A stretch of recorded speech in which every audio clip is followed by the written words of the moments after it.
네, 안녕하세요. 시사발전소의 한지입니다. 자, 주말간 박범계 장관의 검찰 고위인사 단행이 있었던 사실에 대해서는 알고 계실 겁니다.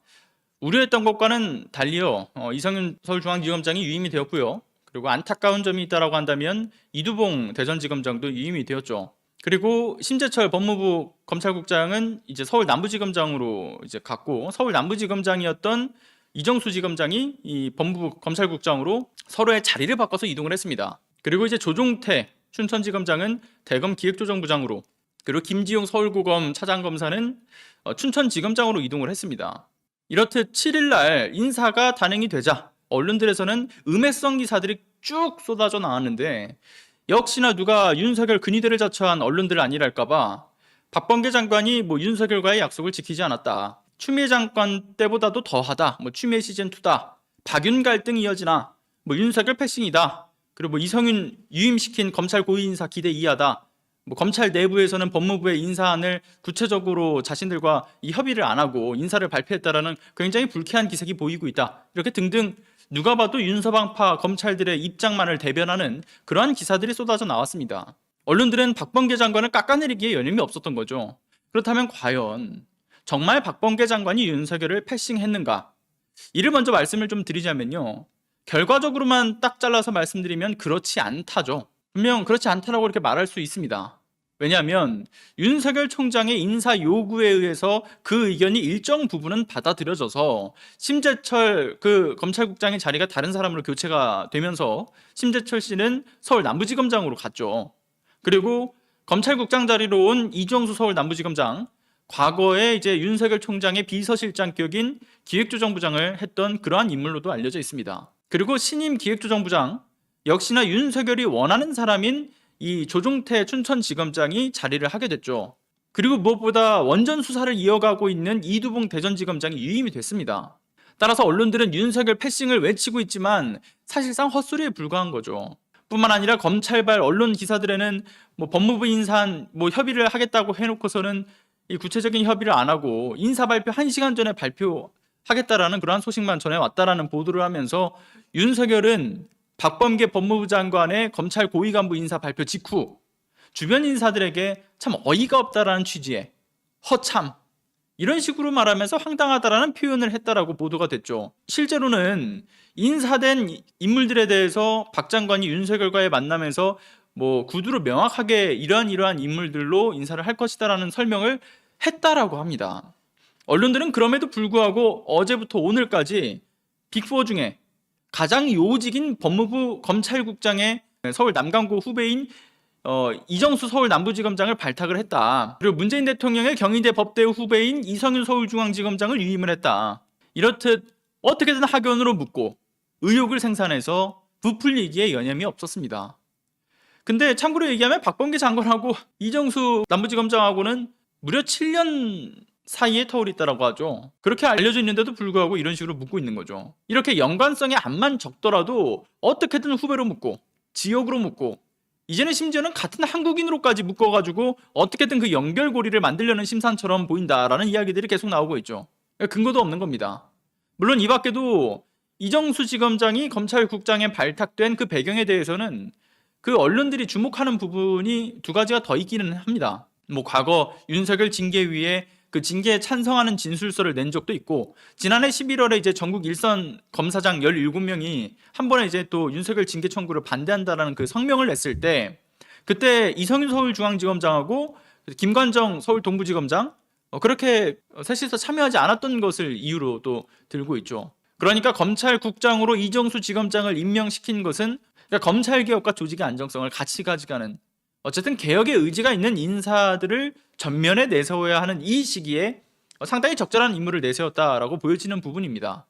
그리고 윤석열도 검찰국장을 바꿔야 한다라는 의지를 내비쳤기 때문에 그 의견도 일정 부분은 사실 받아줬다라고 쳐줘야겠죠. 물론 본인이 원하는 사람으로 앉히지는 않았지만 어쨌든 간에요. 이정수 남부지검장이 과거 윤석열 총장의 비서실장격인 기획조정부장을 했던 사람으로 알려져 있다는 그 사실에 좀 우려스러울 수는 있는 점이 있었으나, 사실 좀 전에 말씀드렸던 것처럼 그간의 그 사람의 행보에 따라서 그 이정수와 윤석열 그 두 사람이 좋은 관계이긴 힘든 상황이죠. 뭐 아무튼 그렇다고 평가를 내린다면 적절한 인사 배치였다라고 볼 수가 있는 겁니다. 아무튼 이번 박 장관 인사와 관련돼서는 지난 방송에서 그 우려스러운 지점에 대해서 제가 사전에 말씀드린 바가 있었습니다. 먼저 첫 번째라고 하는 부분은 논의를 하는 그 장소에 대한 것이었는데, 검찰 인사를 논의하는 그 첫 만남은 법무부도 아니었고 대검도 아니었고 제3의 장소였죠. 서울의 모처에서 만났다. 그리고 그 다음 2차 만남이 서울 고검에서 있었습니다. 행정부 조직에 따라서 인사 논의를 위해 그 법무부 장관이 검찰총장을 과도하게 사실 배려하는 듯한 그 움직임이 달갑게 여겨지지는 않는 포인트였죠. 왜 법무부 장관이 검찰총장한테 끌려가가지고 이래저래 그 인사에 대한 논의를 법무부가 아니라 제3의 장소 그리고 서울 고검에서 합니까? 그거는 사실 달갑게 여기지는 포인트는 아니었습니다. 과거 추미애 장관이 그 인사 논의를 위해서 윤석열 보고 법무부로 들어오라고 이야기를 했을 때 왜 그 윤석열이 법무부에서 하냐, 관례상 제3의 장소에서 만나기도 했는데 그런 식으로 이제 부정적인 의견을 냈던 적도 있었고, 지난 국감장에서도 이 검찰총장인 자신은 법무부 장관의 부하가 아니다라고 이야기를 했던 만큼 사실 이 장소 어디에서 논의가 될 것인가는 나름대로 중요하게 보는 시선도 있었습니다. 저도 그 중에 한 사람이었고요. 그래서 굉장히 맥 빠지는 소리가 아닐 수는 없었습니다만은 결과적인 그 해석에 따르면 되려 이것이 윤석열을 방심하게 할 노림수가 아니었느냐, 뭐 이런 이야기까지 나왔죠. 검찰 수사권 완전 박탈 입법과 관련한 그 움직임에 대해서는 검찰 출신 민주당 의원들의 손을 들어주고, 그리고 검찰 인사조차 이 검찰총장과 협의를 해 나가겠다라고 했던 어떤 스탠스, 그리고 심지어는 윤석열 청장의 연수원 동기이자 그 어떤 나이상으로 이제 또 동생인 그 박범계의 차기 장관 소식이 윤석열에게는 자기가 알고 있는 사람이고 그리고 자기보다 어린 사람이고 하니까 안심하게 만드는 요소였을 거라는 이야기들이 있었죠. 그렇게 윤석열이 추미애 장관 때는 무시했던 그 취임식을 박범계 장관 때는 법무부로 직접 예방을 하러 가기도 했다라는 그러한 이야기도 있었습니다. 결국은 충분히 소통이 되고 충분히 윤석열 본인이 생각했을 때 이리저리 휘두르기 편한 그러한 법무부 장관이라고 하는 인식이 심어져가지고 방심할 때쯤 박범계 장관이 제대로 된 펀치를 날렸다라는 이야기들이 나온 것인데, 무엇보다 이성윤 중앙지검장을 위임한 것과 심재철 검찰국장이 남부지검장으로 간 거, 그리고 또 윤서방파의 사실상 견제 세력으로 인식이 되고 있는 이정수 남부지검장이 법무부 검찰국장으로 보낸 게 바로 그러한 계산이라고 이야기가 나오는 일각의 이야기들이 있습니다.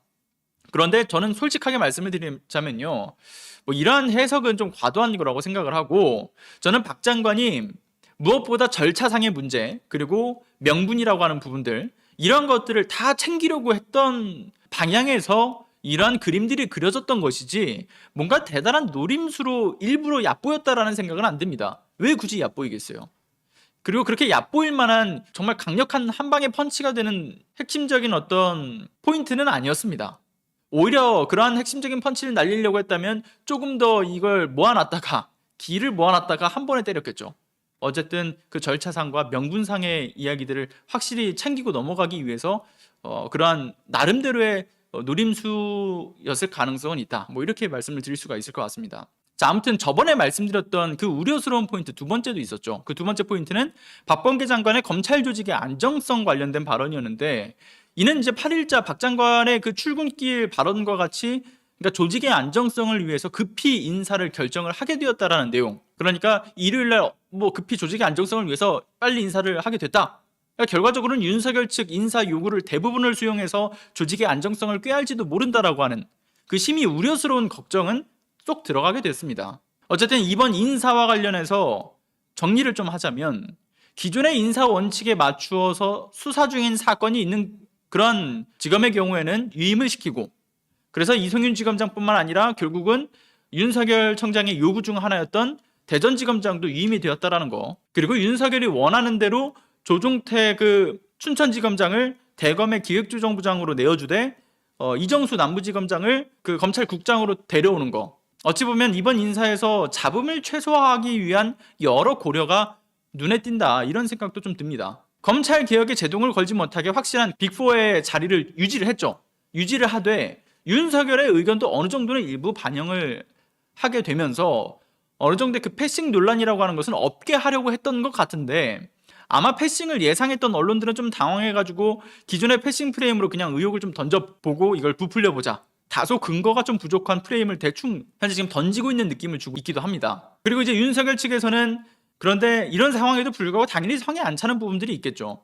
자신이 원하는 완벽한 윤석열 검찰의 사조직화 꿈을 이루지는 못한 상황입니다. 그래서 끝내 아우인 그 박범계 장관이 윤석열 본인의 뜻대로 이제 움직여주지는 않고 있고, 자신이 말한 그 인사 요구 중에 가장 핵심 인물들에 대한 물갈이를 전혀 하지 않았으니까 결국은 박 장관과 거리두기를 하려는 그러한 움직임도 함께 보이고 있는 부분들이 또 핵심 포인트죠. 바로 박 장관을 향한 보복성 수사를 착수했다라는 그 소식인데, 법사위원회에서 왜 지난달 21일자로 그 박범계 장관을 고발을 했죠. 2016년 6월부터 국회 법제사법위원회 그 간사를 이제 박범계 장관이 맡았었는데, 과거 박범계 장관이 의원직 이전에 공동으로 설립한 것으로 알려져 있는 법무법인 명경이라고 하죠. 그 명경이 이 타이밍에 굉장히 매출이 급성장을 하니까 해당 법무법인이 그 왜 박범계 장관을 회사 홍보에 활용한 거 아니냐. 근데 활용을 했다라고 한다면 이해충돌에 해당한다고 이야기를 하면서 대검에 수사 의뢰를 했던 적이 있는데, 박 장관과 윤석열이 인사와 관련된 논의 중에 윤석열이 자신의 뜻대로 안 될 것 같다라는 그런 조짐이 보이니까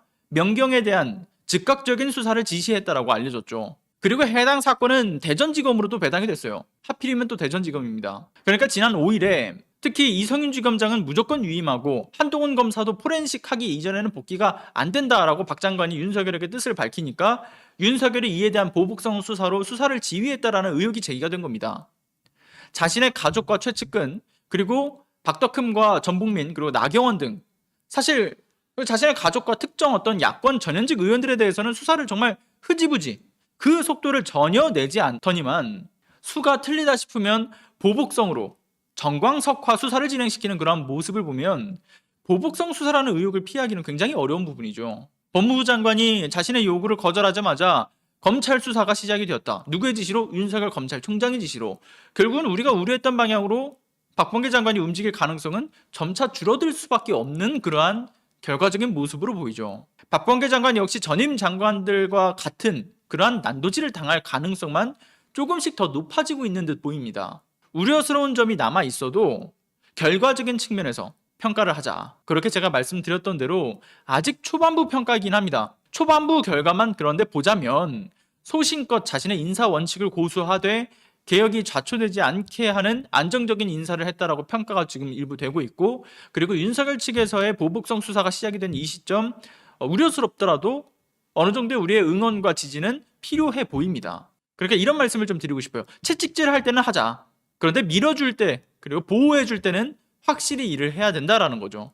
그래야 마음 놓고 이 법무부 장관으로서 저지를 수 있지 않겠습니까? 박범계 장관의 초반부 평가, 그러니까 검찰 인사에 대해서는 나쁘지 않았다는 평이 있다. 하지만 앞으로도 여전히 주시를 해야 할 그 필요성은 있다. 누구를? 박범계 장관을. 이렇게 마무리를 하겠습니다. 오늘은 여기까지 하겠습니다. 여러분들의 자발적인 공유는 더 많은 분들이 개혁에 대한 필요성을 인지하고 함께 목소리를 내게 하는데 정말 큰 힘이 됩니다. 구독 안 하셨다면 구독과 알람 설정 부탁드리고요. 좋아요도 꼭 좀 부탁드리겠습니다. 오늘도 끝까지 시청해 주셔서 감사합니다.